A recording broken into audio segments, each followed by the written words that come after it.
మేము చేస్తలేము. ఇవాళ ఈ హైడ్రా ఒక గొప్ప ఉద్దేశంతో ఒక మంచి ఆలోచనతో తీసుకొచ్చినాం అధ్యక్ష. ఆనాడు పోలీసు ఉన్నది, కానీ రౌడీలు పెరిగిపోతుంటే ఆనాడు కోట్ల విజయభాస్కర్ రెడ్డి గారు టాస్క్ ఫోర్స్ని ఇంట్రడ్యూస్ చేసిండు హైదరాబాద్లో రౌడీలను నియంత్రించడానికి. ఓనాడు చంద్రబాబు నాయుడు గారు హైదరాబాద్తో పాటు సైబరాబాద్ ఉండాలని అక్కడ పోలీసింగ్ వ్యవస్థను కొత్త కమిషనరేట్ను క్రియేట్ చేసిండు. ఆ తర్వాత ఎస్ఓటి సైబరాబాద్లో వచ్చింది, ఎస్ఓటి రాచకొండలో వచ్చింది అధ్యక్ష. ఎందుకంటే ఈ అరాచక శక్తులను అందరిని కూడా నియంత్రించడానికి, అసాంఘిక కార్యకలాపాలను ఆపడానికి. అట్లనే యాంటీ కరప్షన్ బ్యూరో వచ్చింది, అట్లనే విజిలెన్స్ అండ్ ఎన్ఫోర్స్మెంట్ వచ్చింది, అట్లనే ఆక్టోపస్ వచ్చింది, అట్లనే గ్రే హ్యాండ్స్ వచ్చింది. ఇవాళ అట్లనే కాంగ్రెస్ పార్టీ ఒక ఉద్దేశంతో సమాజానికి ఒక విస్తృతమైన సేవలను అందించడానికి ఈరోజు హైడ్రా తీసుకొచ్చింది. ఈ హైడ్రాని ఐజీ కాడర్ ఆఫీసర్ అప్గ్రేడ్ చేసి ఈరోజు హైదరాబాద్ నగరాన్ని, ఈ ఔటర్ రింగ్ రోడ్డు లోపల ఉన్న కోర్ అర్బన్ రీజియన్ని 12 జోన్లుగా విడగొట్టి 12 స్థాయి కలిగిన అధికారులను నియమించి కంప్లీట్గా ఈ కబ్జాదారులను, ఈ అడ్డగోలుగా వ్యవహారాలు చేసే వాళ్ళని నియంత్రించడం కోసం ఇవాళ ఒక మంచి ఉద్దేశంతో ఈ చట్టం తీసుకొచ్చినాం అధ్యక్ష. ఈ నగరానికి ఒక అద్భుతమైన బ్రాండ్ ఇమేజ్ క్రియేట్ చేయడానికి ఈ ప్రభుత్వం ప్రయత్నం చేస్తుంది. ఎస్, డెఫినెట్గా కొన్ని పనులు చేసేటప్పుడు కొంతమందికి అభ్యంతరాలు ఉండవచ్చు, కొంతమందికి సంపూర్ణమైన అవగాహన లేకపోవచ్చు. ఇవాళ జిఐఎస్ సర్వే జరుగుతుంది అంటారు. ఇవన్నీ కూడా ట్యాక్స్ ఏవియేట్ చేసే వాళ్ళ ట్యాక్స్ ఎగ్గొట్టి, అంటే పన్నులు చెల్లించే వాళ్ళు బిల్డింగ్ తక్కువ చూపించేసి చూస్తున్నారు. వాటి అంతస్తులను అంచనా వేయడానికి, ఫ్యూచర్లో వాళ్ళకి సరైన సేవలను అందించడానికి ఒక అంబులెన్స్ కావాలన్నా, ఒక స్విగ్గీ కావాలన్నా, లేకపోతే బిల్డింగ్ హౌస్ నెంబర్స్ని కూడా స్ట్రీమ్ లైన్ చేయాల్సిన అవసరం ఉంది అధ్యక్ష. యాక్చువల్గా ఏ బిల్డింగ్లో ఎంత స్క్వేర్ ఫీట్ కన్స్ట్రక్షన్ అయిందో ఒక అంచనాకు వస్తే మనం ఏం చేయాలి, ఎన్ని ఫ్లోర్లు ఉంది, ఏ రకంగా ముందుకు వెళ్ళాలన్న ఆలోచన వస్తుందని ఈరోజు ఈ కార్యక్రమాలు తీసుకున్నాం అధ్యక్ష. ఇదే కాదు, ఈరోజు మూసీ రివర్ డెవలప్మెంట్ ఫ్రంట్, దీని గురించి ఎందుకు చెప్తున్నాం అధ్యక్ష. లండన్ థేమ్ రివర్ నేను నా మిత్రుడు అక్బరుద్దీన్ ఓవైసీ గారు వెళ్ళి మేము చూసి వచ్చినాం అక్కడ ఏం జరుగుతుందో. అదేవిధంగా నరేంద్ర మోడీ గారు అహ్మదాబాద్లో సబర్మతి రివర్ ఫ్రంట్ నిర్మించండి అంటే మా అధికారులను పంపించి చూసి రమ్మండి అన్నాం. మంచి జరిగినప్పుడు అది నరేంద్ర మోడీ గారు చేసిండ్రా, లేకపోతే మనల్ని ఏలిన తెల్లదొరలు చేసిండ్రా, మేము వాటిని పట్టించుకోదలుచుకోలేదు అధ్యక్ష. ఆ మంచిని మనం ఆచరించడానికి ఇవాళ ప్రయత్నం చేస్తున్నాం. 55 కిలోమీటర్ల మూసీ రివర్ డెవలప్మెంట్ ఫ్రంట్. ఇవాళ కేటీఆర్ గారు లేరు చెప్దామనుకున్నా, మీ ప్రాజెక్టే లేకుండా ఫస్ట్ 50 అన్నారు, తర్వాత 70 అన్నారు, తర్వాత 1,50,000 కోట్లు అన్నారు. మీరు జుర్రేస్తారా, మొత్తం ఏటీఎం చేసుకుంటారా అని డిపిఆర్ ఏడుందని అడుగుతుండే అధ్యక్ష. నేను తమ ద్వారా ఆయనకు చెప్పదలుచుకున్నా, అయ్యా కాళేశ్వరం కట్టింది కూలిపాయి, 1,00,000 కోట్లు మింగుతాయి. ఇప్పటికి కూడా కాళేశ్వరానికి డిపిఆర్ లేదు అధ్యక్ష. అంటే మీరు మొదలు పెడితే కడితే 1,00,000 కోట్లు మింగుతారు, అది కూలిపోయింది. కూలిపోయినాక కూడా డిపిఆర్ లేదు అధ్యక్ష. పనే మొదలు పెట్టకముందు మీరు డిపిఆర్దే అంటే ఎందుకు?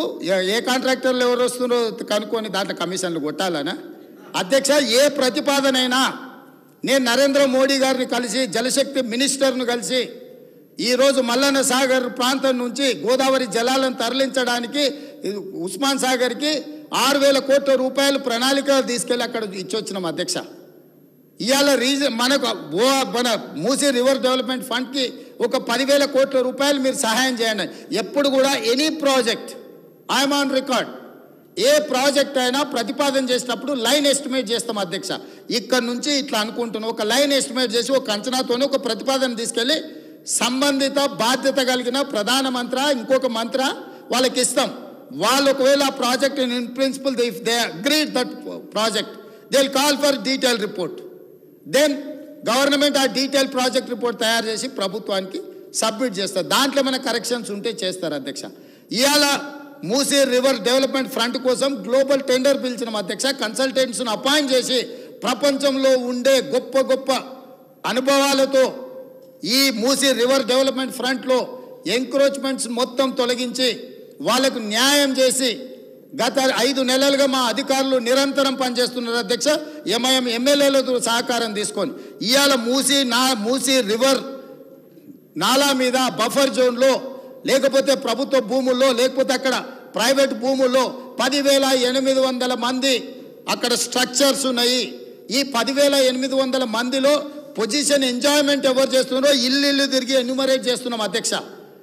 ఒకవేళ నేను ఉన్నా అనుకో, నా భూమిలో ఉన్నానా, అనుమతితో కట్టుకున్నానా, లేకపోతే ప్రభుత్వ భూమిలో ఆక్రమించుకొని నేను అక్కడ ఉన్నానా, లేకపోతే ఇంకేదైనా మన భూమున బఫర్ జోన్లో ఉంటే మనం కట్టుకోవడానికి లేదు.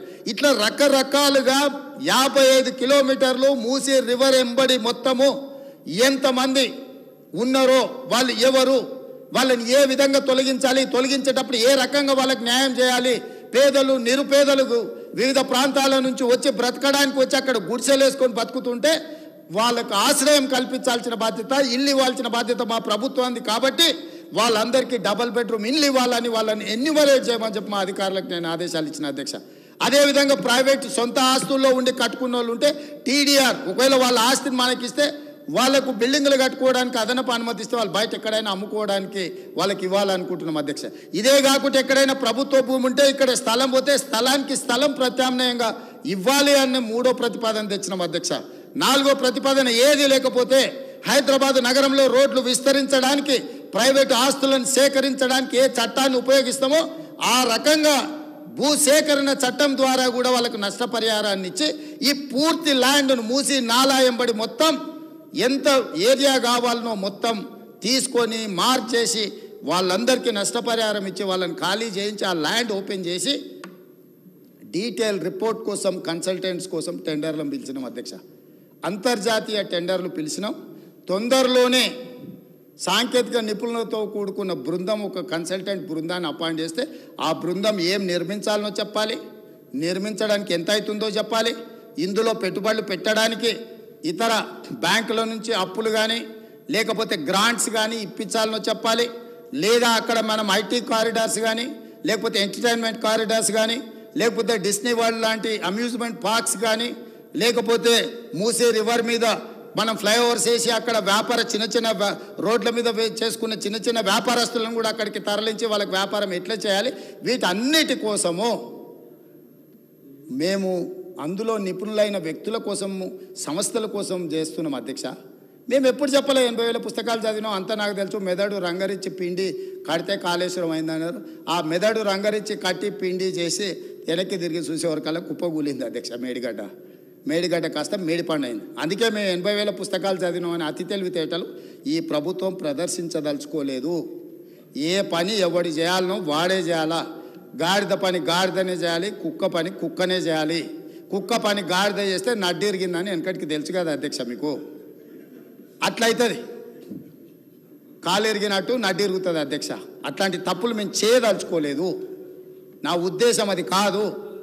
నేను పరిపాలన అనుమతి ఇవ్వగలను, నాకేం కావాలనో చెప్పగలను యాజ్ ఎ స్టేట్ హెడ్.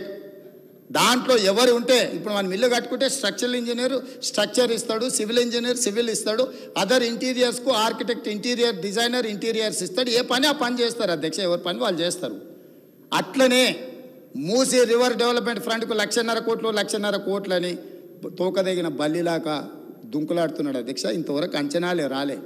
నేనేం చెప్పినంటే రాబోయే 5 సంవత్సరాలలో ఈ హైదరాబాదు నగరాన్ని అభివృద్ధి చేయడానికి 1,50,000 కోట్ల రూపాయలతోని మేము అంచనాలను ప్రతిపాదిస్తున్నాము.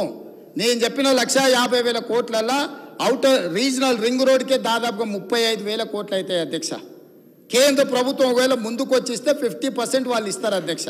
భూసేకరణ కూడా కేంద్ర ప్రభుత్వం 50% ఇస్తుంది అధ్యక్ష. రేడియల్ రోడ్స్ వేస్తే ఒక 15,000 కోట్లు అవుతుంది అధ్యక్ష. మెట్రో రైలు విస్తరించడానికి ఇప్పుడున్న 78 కిలోమీటర్ల మెట్రో విస్తరణ కోసం మనకి 24,000 కోట్ల రూపాయలు అవుతుంది అధ్యక్ష. ఇవాళ సుంకిశాల నుంచి ఇతర ప్రాంతాల నుంచి నగరానికి అవసరమైన తాగునీళ్లు తీసుకురావడానికి మనకు 2,000 కోట్లు అవుతుంది అధ్యక్ష. గోదావరి జలాల నుంచి ఉస్మాన్ సాగర్ హిమాయత్ సాగర్కు నీళ్లు తీసుకురావాలంటే ఒక 7